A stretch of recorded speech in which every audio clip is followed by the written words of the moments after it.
જી સાહેબ, શું છે સમગ્ર ઘટના? આજે સાંજે એક બનાવ એવો બનેલો કે જેમાં પીઠાઈ ટોલ બુથ બાજુથી એક સતીશભાઈ ગોર કરીને જે છે એ અત્યારે કેસના ફરિયાદી છે, એ પોતાનું બાઇક લઈને આવતા હતા અને પાછળથી એક ફોર વ્હીલ વાળાએ પોતે એક્ટિવા ધીમું ચલાવે છે બાઇક પોતાનું, એ બાબતે નજીકમાં ગાડી લાવી અને ગાળ દીધી.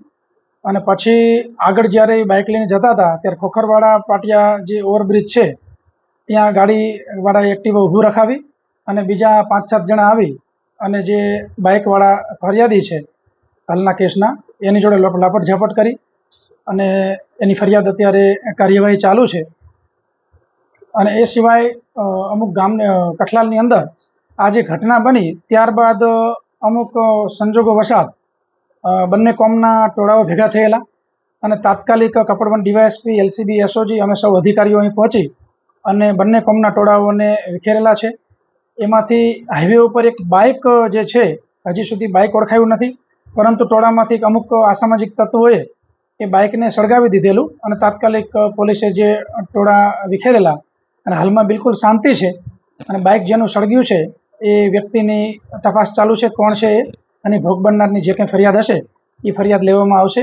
અને જે વ્યક્તિ મૂળ જે ઘટનાની શરૂઆત થઈ સાંજે કે બાઇકની આગળ કાર ચાલકે ઓવરટેક કરવાની જે બાબત હતી એ બાબતની ફરિયાદ અત્યારે દાખલ થઈ રહી છે. આગળની તમામ કાર્યવાહી કાયદેસર રીતે થશે અને કોઈ પણ વ્યક્તિ કાયદાનો ભંગ કરવાની પ્રયત્ન કરશે તો એની વિરુદ્ધમાં સખતમાં સખત પગલાં લેવામાં આવશે. આ એક બાઇક સળગાવવાનો પ્રશ્ન અમારા ધ્યાને અત્યાર સુધી આવેલો છે. બાકી ટોળાઓ વિખેરાયેલા છે, અમારી બધાની ટીમ સાથે હતી અને બંને બાજુના ટોળાઓ વિખેરી અને હાલમાં ટાઉનમાં શાંતિ છે અને તમામ જગ્યાએ વ્યવસ્થિત રીતે બંદોબસ્ત ગોઠવી દેવામાં આવેલો છે. અત્યારે કપડવંત ડિવિઝનના અલગ અલગ પોલીસ સ્ટેશનની પોલીસ છે, એલસીબી, એસઓજી છે, નડિયાદ ડિવિઝનની પોલીસ છે, હેડક્વાર્ટર છે અને ડીવાયએસપી 3 છે અને અમારી તમામ બ્રાન્ચીસના અધિકારી છે. એટલે જેટલા સેન્સિટિવ પોઈન્ટ છે તમામ જગ્યાએ બંદોબસ્ત ગોઠવી દીધો છે અને સવારથી જ સ્કીમ વાઇઝ વ્યવસ્થિત રીતે તમામ જગ્યાએ ચુસ્ત બંદોબસ્ત ગોઠવી દેવામાં આવશે.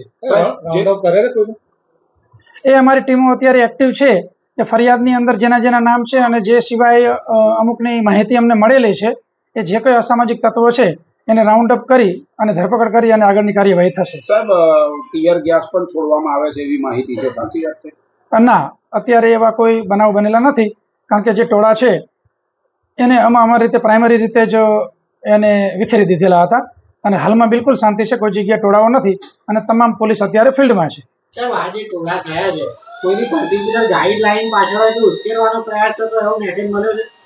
એવો હાલ કોઈ મેસેજ નથી, પરંતુ એની ચોક્કસપણે તપાસ કરવામાં આવશે કે જો કોઈ વ્યક્તિ પોતાનું કોઈ કૃત્ય પાર પાડવા માટે કોઈ રીતે કાર્ય કરતો હશે તો ચોક્કસપણે ઘટનાના મૂળ સુધી જવામાં આવશે.